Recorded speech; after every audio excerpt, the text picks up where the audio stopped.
Pertanyaan dari Ibu Juar. Dok, kalau penyakit lupus SLE, apa bisa kena penyakit lupus lainnya? Mungkin maksud pertanyaannya adalah apakah kalau kena penyakit autoimun lupus ataupun SLE bisa terkena penyakit autoimun yang lain gitu. Maka jawabannya iya.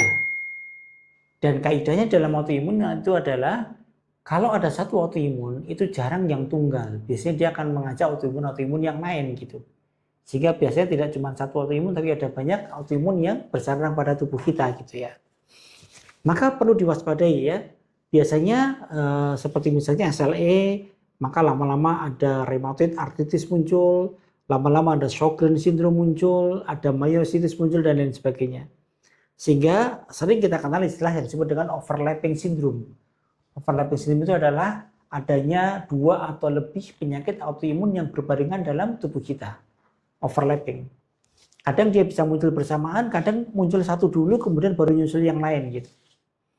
Kenapa bisa terjadi seperti itu? Ya, karena sesungguhnya tempat genetik autoimun itu ada pada satu lokus. Dan satu lokus itu ada banyak genetik autoimun yang lain gitu. Sehingga kalau yang berdekatan dia bisa kena semua. Lama-lama bisa muncul secara berbarengan ataupun dengan sendiri-sendiri. Ada istilah overlapping syndrome, artinya beberapa autoimun jadi satu. Atau ada istilah penyakit namanya MCTD, Mixed Connective Tissue Disease. Jadi ada mix, ada campuran beberapa penyakit-penyakit yang menyerang jaringan ikat. MCTD ini ditandai dengan adanya SLE, rheumatoid arthritis, skleroderma, dan myositis.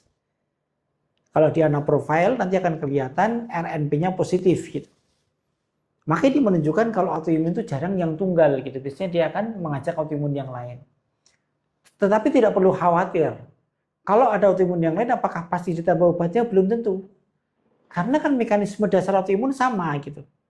Sama-sama kehilangan daya kenal terhadap tubuh kita, kemudian menyebabkan terjadinya penyerangan oleh limfosit yang bersifat autotoksik gitu ya. Maka obatnya pun juga kurang lebih sama gitu. Jadi pesan saya waspada terhadap munculnya autoimun yang lain kalau ada satu autoimun pada tubuh kita. Dan tentu ini harus diobati, dicegah biar dia tidak semakin tambah memberat dengan autoimun yang menjadi satu tersebut.